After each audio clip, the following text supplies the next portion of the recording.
एक दिन महात्मा बुद्ध अपने शिष्यों के साथ एक गांव में भ्रमण कर रहे थे। वहां के लोग उनकी शिक्षाओं को सुनने के लिए एकत्र हुए थे। बुद्ध ने गांव वालों को संबोधित किया और उन्हें करुणा, अहिंसा और सच्चाई के मार्ग पर चलने की प्रेरणा दी। आगे बढ़ने से पहले हमारे चैनल को लाइक, शेयर, सब्सक्राइब जरूर करें। सभा के अंत में एक गरीब किसान ने बुद्ध के पास आकर कहा, महात्मा, मेरे पास आपके लिए कोई उपहार नहीं है। मैं बहुत गरीब हूं। मुझे कुछ ऐसा चाहिए जिससे मेरी गरीबी दूर हो सके।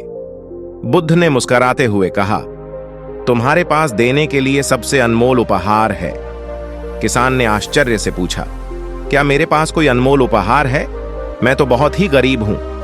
बुद्ध ने कहा, तुम्हारे पास प्रेम, करुणा और सच्चाई है।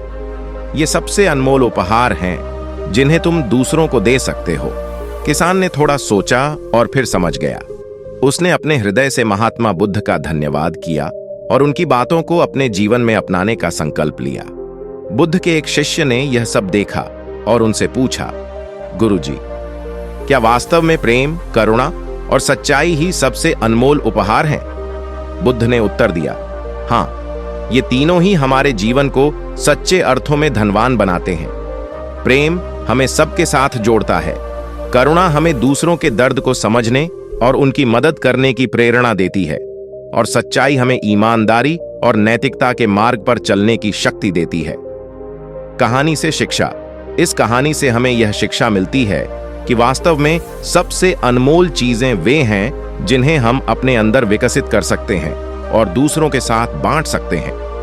प्रेम, करुणा और सच्चाई हमारे जीवन को धनवान बनाते हैं और समाज को एक बेहतर स्थान बनाते हैं। महात्मा बुद्ध की शिक्षाएं आज भी हमारे जीवन में उतनी ही महत्वपूर्ण हैं जितनी वे उनके समय में थीं। उनकी सरलता और सच्चाई हमें यह सिखाती है कि वास्तविक संपत्ति धन में नहीं, बल्कि हमारे आचरण और नैतिकता में है।